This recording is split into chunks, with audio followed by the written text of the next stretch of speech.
Greetings, St. Michael Church. This is Ken Brannon, and I am your Vice Rector. This summer, we're doing a series called Get to Know Your Clergy. And several of us are telling you a little bit about ourselves through whatever media we choose. Some are using movie clips, others may use art or poetry. I've decided to do something a little bit different, and that is to play a game of Monopoly. What will happen is I'll roll the dice, I'll see where I land, and depending on where I land, I will tell you a story or a memory that spot evokes. All right, let's give it a try. 5. 1, 2, 3, 4, 5. Reading Railroad. When I think of the railroad, one of my clearest memories is when I was in high school in India from 1982 to 1986, going to high school. And whenever we would go on a class trip, we would often get on the local Indian railroad to go to whatever city we were traveling to. And often it was overnight. Now, I don't know if you've ever been in an Indian train, but it is quite an experience. First of all, the accommodations are basic but adequate. In the sleeper coach, there are 3 beds stacked on top of each other, and when you're not using them during the day, you can fold the middle one down and sit and talk with your friends. And so we would travel in these sleeper cars to wherever we were going, and the whole of India would be around you. There would be people standing in the aisle and sometimes out of the windows. There would be vendors coming by with snacks and drinks and treats. And some people might not prefer to travel through India in this manner, but I will tell you it was the best way to get to know India, to hear the languages, to see the smiles on the people's faces, to frankly be smart and to keep an eye on your things. It was a wonderful way to travel and a very distinct memory that I have from India. Okay, let's see what's next. 5 again. Just visiting jail. This square reminds me of a time when I was studying drama therapy at New York University. One of the things we did in our classes is we brought a play that we were workshopping, and it was Romeo and Juliet. And we brought it to Rikers Island, a major prison in New York City. Some of you know about it. And we went there fairly trepidatious, wondering what was this going to be like to go to Rikers Island? Would we be safe? But maybe more importantly, what would they think of us bringing theater into the cells and encouraging people to express themselves in that way? So we got there, and as many of you know who have gone to major city prisons, there's many steps to getting in, many checkpoints, and we finally got into a common area, and we set up our things, and then the men, it was all men, were invited to come in and be with us. And there was that moment when we see them and they see us, and we're kind of sizing each other up to figure out what on earth is this going to be. But the thing about drama therapy that's pretty special is it creates an environment of play. So it's not about power, it's not about status, it's just about working together towards a common theatrical goal. And so we took several scenes from Romeo and Juliet, and we workshopped that with the men. And all I want to tell you is that they were transformed. Obviously, there were those who played Romeo or Mercutio, but what was really great is to see some of the men very happy to play Juliet and putting on the required costumes for that. And some of it was fun and playful and easy, and some of it was very intense. One of the things about Romeo and Juliet is it's based on 2 families who are at war with each other, and they have serious fights as their families clash. And so we did this scene work with these men, and they had the opportunity to stage these conflicts. And then afterwards, after we de-rolled, we encouraged them to talk about what did that remind them of, what stories could they tell us of situations that had been similar. And they opened their hearts and their minds as they told us about what life was like on the streets and what it took to survive. So just visiting jail, that's the story I think of. Let's see what's next. 4. 1, 2, 3, 4. Virginia Avenue. Many of you know that I went to seminary at Virginia Theological Seminary. It was a wonderful experience. Everything about it, I really appreciated the education. I loved being in Alexandria near the DC. But one of my most vivid memories and sources of appreciation for the seminary was the small group that I was part of. It began as a study group. Some of you might know that seminary is extremely difficult as you're learning biblical languages, really delving into theology and biblical studies.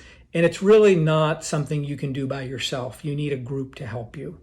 And so we formed a group. It happened to be 7 young men who were fathers, who had children. It was kind of an affinity group in that way. And it began as a study group. We would help divide up the readings. But over time, it became a prayer group where we would bring some of the struggles that we were dealing with. And when seminary ended, we decided, you know what? We want this to continue. We don't want this to end with seminary. And so now, 20 years later, we have a monthly conference call and we have an annual retreat in Montana. And we spend 4 days together listening to one another's stories, helping each other sharpen our ministry, and laying hands on one another and praying for one another for healing and also for power. And so that experience of the small group coming out of seminary is one of my greatest memories. Let's see what's next. 5. 1, 2, 3, 4. New York Avenue. All right. Some of you know that I spent quite a bit of time in the New York area, 7 years in New York City proper, 4 years in Westchester County at St. Barnabas Episcopal Church in Irvington on the Hudson. And the memory I want to share with you from New York is actually not church related, it's family related. Lucy was born in New York in a New York City hospital. And when we were getting ready to bring her home, one of the things you know is in New York City, you rarely have a car. You don't need it. You have taxis and buses and trains to get around. And so we got discharged, and I remember hailing a taxi, and this gentleman pulls up, and it just so happens it's a brand new car. And we have our baby seat. We're not really accustomed to how to use that. And the taxi driver was so patient and so kind. And we put that seat in the back and finally got it wrapped in. And then we put this tiny little baby in the seat, and Rachel sat next to Lucy. And we finally got settled in and we started driving. And the taxi driver looked in the rearview mirror and he said, "You have a new baby. I have a new baby." And he showed us his car. And he said, "I promise I will get your baby and my baby safely to your destination." And that experience of New York, the kindness, the unexpected joy, that was a fun memory. Let's see what's next. 11. 1, 2, 3, 4, 5, 6, 7, 8, 9, 10, 11. Go to jail. Go directly to jail. Do not pass go. Do not collect 200. Well, one thing I will share with you that not many of you know is that I have been arrested and I have gone to jail. You don't need to worry. You don't need to go look at my employment papers and end my employment at St. Michael. When I was 23, I lived in Washington, D.C., and I was a full-time volunteer with a group called Christ House, which is a medical facility for homeless men. And I worked in administration. But also what I did with my time in the evenings is I would drive the outreach van into the city of DC. And we would go to different points by the monuments, by the White House, places where the homeless were known to gather, and we would provide basic needs for them. And it was incredible the conversations that we would have at those times. And I got to know this community that was in DC, this homeless community. They became friends. And one day we learned that one of the shelters by Foggy Bottom that was in a mobile trailer was going to be moved by the city. And there had been no notice. There was no preparation of the folks who lived in that shelter.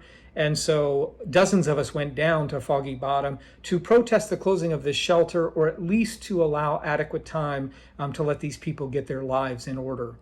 And as things developed, it got a bit more serious. There was several of us who decided that we were going to practice civil disobedience, and so we did sit in the road and we blocked the tow truck that was coming in to remove the trailer, fully aware of what that would mean and what the costs might be. And so I was arrested. I will never forget the handcuffs digging into my wrists. And as I see what's happening on TV and as I think about people being arrested, it really sometimes can be quite painful. We got processed at the DC Central Jail, and we got put in a cell altogether. They were quite accustomed in DC to having protesters, so we were put into a protester's cell. And then miraculously, about 2 or 3 hours after we had been there, it was nearing dinner time, and we figured we would be spending the night. One of the police officers came and said, "You all are being released. You have not even been bailed out. You're just being let go. There's no charges. Be safe, have a good night." And they were very courteous. And to this day, I wonder who it was who released us. I don't know if it was a politician. I don't know if it was someone in the prison system. But we were released, and I was able to go back into my life. But it made me think often about those who are arrested and the impacts on their life.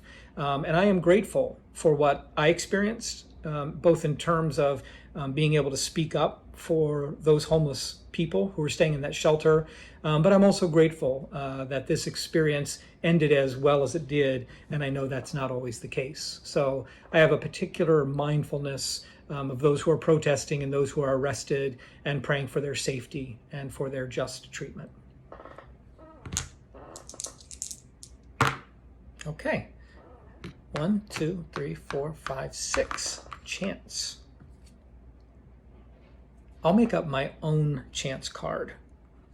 What's an unusual experience that you never expected to happen?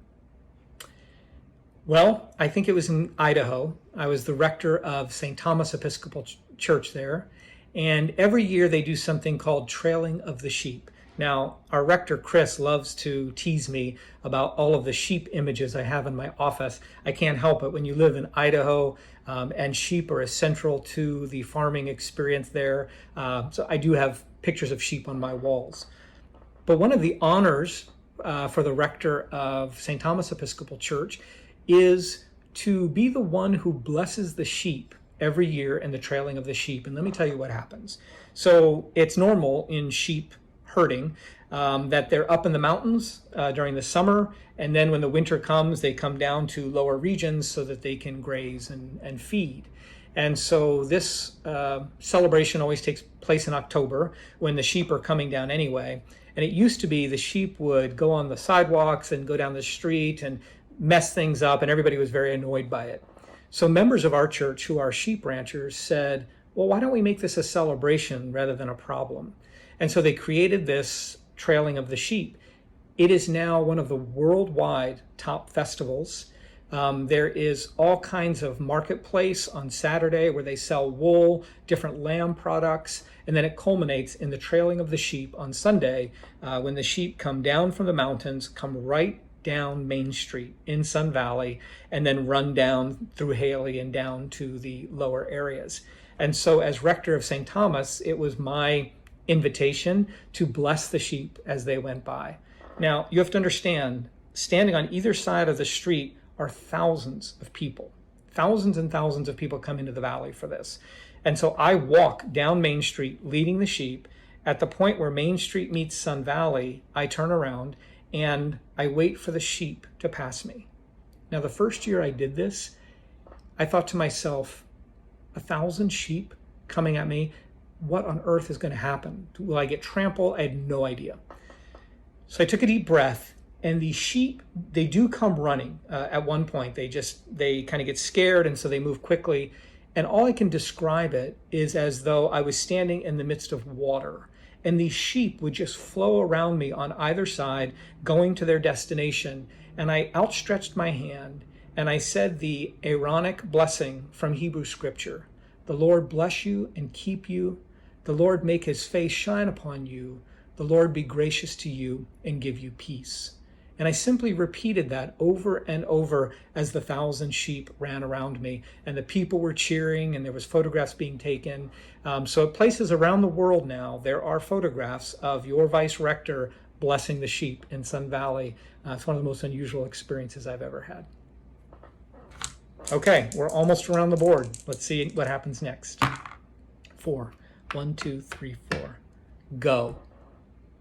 Go. As some of you know, this is one of the favorite words of our presiding bishop, Michael Curry. He is an engaging preacher. He's a committed Christian, and he knows about the struggle for peace and justice. And there's hardly a sermon that goes by that he doesn't end with the command to go into the world and live the gospel, to go and be love to your neighbor, to go in the name of Jesus Christ. So as I land on go, this last spot on Monopoly, that's what I think of. Go in the name of Christ.